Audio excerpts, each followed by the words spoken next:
네, 7월 22일 시장 이슈 브리핑 설명하겠습니다. 네, 오늘 시장은 경기 둔화 우려감이 부각되면서 코스피가 4거래일 연속 하락했습니다. 따라서 4일 동안 약 100포인트 정도가 하락했습니다. 트럼프 시대 대비해서 시장은 전반적으로 리스크를 관리하는 분위기가 아주 강화되고 있는 그런 흐름이었고요. 오늘 시장에서 전체적으로 금값이 올랐습니다. 그리고 아시아 증시는 전반적으로 하락하는 모습을 보여줬고요. 그리고 반도체 빅2, 삼성전자, 하이닉스는 급락하는 흐름을 좀 보여줬고, 특히 외국인은 그 삼성전자와 하이닉스를 이름에도 불구하고 조금씩 매수하는 그런 흐름이 나타났습니다. 오늘 시장에서 강했던 테마는 건설 기계, 우크라이나 재건, 조선, 건설, 중소형 종목군들이 강한 흐름을 보였습니다. 자, 시장의 변동 요인을 좀 살펴보겠습니다. 먼저 좀 시장이 이렇게 불안하게 된 요인은 기준금리 인하에 대한 불확실, 또 경기에 대한 불확실, 또 트럼프 시대에 앞으로 어떻게 정책이 변화될 것인가 그런 불확실성이 고조되면서 시장의 불안감이 좀 고조되고 있고요. 하지만 이 시장의 달러 인덱스 104.30달러로 크게 이상은 없습니다. 또 국채 금리 10년물 4.221로 크게 안정된 흐름을 좀 보이고 있고 원달러 환율도 1388원 정도 보이고 있습니다. 특히 이렇게 시장이 이렇게 급락 조정을 보이는 것은 미국발 급락 조정이 좀 원인이 됐고 이에 따라서 투자 심리가 급하게 위축됐고 투자자들이 전반적으로 좀 위험 관리를 좀 해야 되는 게 아니냐 그런 것들이 좀 강화된 게 하락 요인이라고 볼 수 있겠습니다. 따라서 앞으로 시장은 이번 주 미국 증시 흐름, 특히 빅테크 주가의 방향 전환이 하방 지지가 확보되느냐 그게 매우 중요한 포인트일 것 같습니다. 자, 이번 주 주요 지표 매우 살펴봐야 되는데 특히 지금 시장의 흐름이 경기 둔화 우려감 때문에 아무래도 실적이 좀 줄어들 게 아닌가 그런 불안감이 높거든요. 따라서 지금 시장 흐름을 보게 되면 4주 연속 실업수당이 늘고 있어요. 미국 기준입니다. 따라서 이 부분은 경기가 식고 있다. 이런 지표가 될 수 있기 때문에 좀 불안감을 느끼고 있고 특히 또 실업률이 4.1로 올라갔는데 연말에는 4.5까지 올라간다. 이런 좀 데이터들이 나오고 있거든요. 따라서 아무래도 경기 둔화가 현실화된 게 아닌가 이런 좀 불안감이 시장 저변에 깔려 있는 것 같습니다. 또 소비자 물가가 하락하고 있고 이런 것들 때문에 투자자들이 이제 지표에 민감할 수밖에 없습니다. 내일 7월 23일 날 테슬라의 실적이 발표되는데 테슬라의 실적이 1차적으로 추세를 돌릴 수 있는 빅테크 기업 하나가 상승한다고 하면 그 부분은 긍정적인 흐름이 볼 수 있고요. 또 이번 주 목요일에 발표되는 미국의 GDP 성장률 분기별 발표죠. 이 내용이 어떤 데이터를 나오고 있는가 이 부분이 매우 중요합니다. 이 내용을 보시면 미국의 GDP가 올 1분기에는 1.4였어요. 1.4. 하지만 작년 4분기에는 3.4였거든요. GDP라는 게 국내 성장률, 국내 경제 성장률을 나타내는 것이기 때문에 이 GDP가 떨어지고 있다는 것은 경기 흐름이 조금씩 식고 있다. 그런 불안감을 갖고 있는 거예요. 따라서 지금 시장의 예상치는 한 2% 정도를 예상하고 있어요. 만약에 이 GDP가 2% 정도의 기준치에 부합하는 내용이 나오게 되면 그래도 시장은 연착륙할 수 있는 그런 안도감을 좀 줄 수 있다. 좀 그렇게 봐야 될 것 같습니다. 자, 오늘 자금시장 동향 한번 볼게요. 자금시장 보시면 코스피가 현물에서 858억 외국인이 팔았고요. 그 다음에 선물에서는 외국인이 2095억 팔았어요. 그런데 장중에 오전에는 외국인이 선물에서 한 7천억 정도 순매도했거든요. 기관도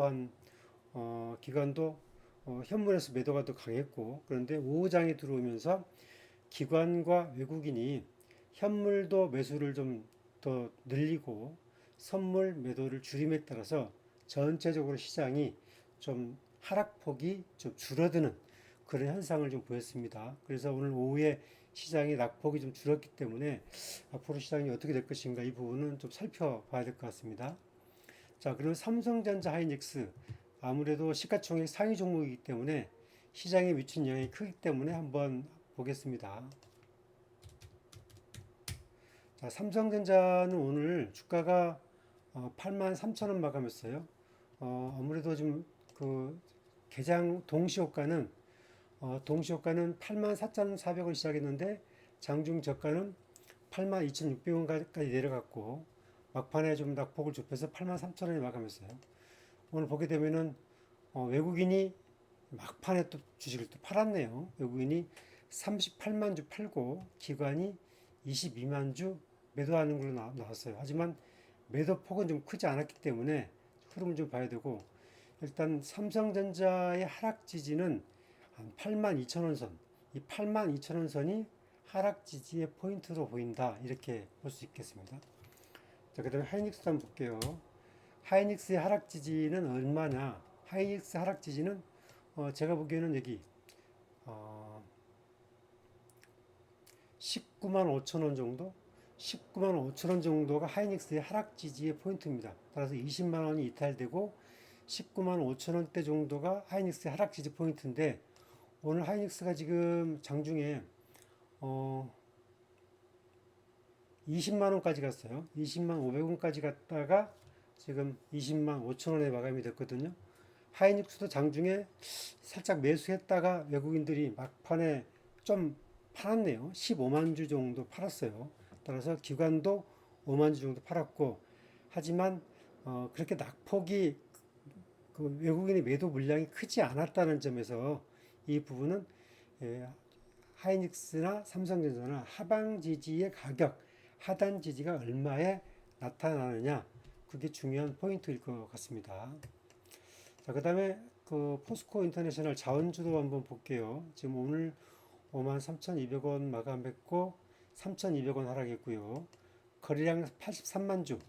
수급으로 보게 되면 외국인이 5,000주 팔았고 기관이 37,000주 팔았어요. 뭐 거래량도 적었고 수급도 그렇게 매도가 많지 않았어요. 그런데 아무래도 개인들 투자자들이 좀 불안감을 느끼고 약간 좀 리스크 관리를 좀 강화했던 걸로 보이고 일봉 차트로 보게 되면 크게 뭐 문제될 건 없습니다. 오늘 뭐 크게 좀 운봉이 크게 나왔긴 했는데 이 부분은 뭐 있을 수 있는 과정이라고 보고요. 이번 주그 목요일 날 실적 발표 흐름에서 실적이 가이던스에 부합하냐 안 하느냐 뭐 그 흐름에 따라서 또 대왕고래 프로젝트의 테마 흐름이 어떻게 움직이냐 그거에 따라서 좀 주가는 유동적으로 움직일 것 같고 지금은 어떤 코멘트를 하기는 좀 애매합니다. 왜냐하면 전체적으로 아직 시장이 종합지수가 떨어지고 있고 수급은 박스권을 보이고 있어서 지금은 전체적으로 좀 관망하는 그런 흐름이 좀 강하다 그렇게 봐야 할 것 같습니다. 이 부분은 역시 이번 주 실적 흐름 그리고 자원주 테마 흐름 그 흐름까지 보면서 판단을 하는 게 좋을 것 같습니다. 자, 그 다음에 이제 사조 대림도 볼게요. 오늘 사조 대림도 오늘 낙폭이 아주 굉장히 변동성이 컸죠. 종가는 74,700원에 끝났고, 주가 거래량은 27만 주 됐어요. 그리고 일봉으로 보게 되면 N자형에서 지금 오늘 하락폭이 커지면서 N자형에서 살짝 좀 하단이 무너지는 그런 모습을 보였어요. 하지만 이 부분은 뭐 개별주라는 흐름에서 보게 되면 이 부분은 저는 뭐 기본적 분석에 좀 충실해야 되지 않겠나. 따라서 2분기 실적 그리고 앞으로의 밸류업 거기에 따라서 주가는 조금 좀 어떻게 움직일까 유동적으로 좀 봐야 될 것 같고 오늘 막판에 72,000원이 좀 무너졌다가 종가에 74,000원대까지 올라온 걸로 봐서는 하방 지지는 좀 확보된 게 아닌가 좀 그렇게 해석이 됩니다. 자, 그리고 이제 지금 시장 볼게요. 지금 시장이 앞으로 좀 그 흐름은 그 삼성전자 하이닉스의 낙폭이 좀 어떻게 둔화되느냐, 하방 지지가 어디서 멈추느냐, 그게 좀 중요하고 시가총액 상위 종목이기 때문에 눈여겨봐야 되고요. 특히 이제 화요일장에서 흐름이 좀 중요하겠습니다. 그리고 미국 증시의 하방 지지 확보, 그리고 빅테크 종목군들의 미국의 이제 M7이죠.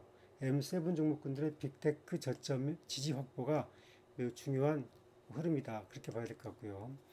당분간 트럼프와 민주당의 뭐 대수로보 교체 이런 흐름에 따라서 정치적 변수가 매우 커지고 있습니다. 따라서 시장은 어쩔 수 없이 당분간 박스권에서 매물 조정, 기간 조정이 계속될 수밖에 없다.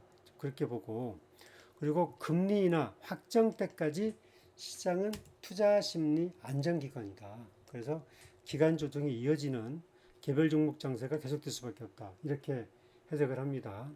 그리고 앞으로 이런 흐름이 다 지나고 금리 인하가 확정이 되고 그렇게 될 경우에는 다시 기간 조정 이후에 빅테크가 좀 관심을 가질 것 같고 왜냐하면 실적 흐름이 너무 좋기 때문에 빅테크 중심의 시장이 다시 한번 올 수 있고 그때는 실적 중심 장세가 예상이 된다.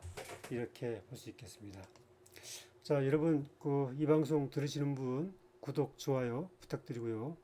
시장이 어려울수록 이럴 때는 자꾸 왔다 갔다 하면 안 되죠. 이럴 때일수록 좀 느긋하게 마음을 여유롭게 갖고 자신의 소신주를 잘 압축하면서 다음 시장을 대비하고 또 현금 비중은 한 20 내지 30% 유지하는 그런 전략이 좋을 것 같습니다. 자, 감사합니다.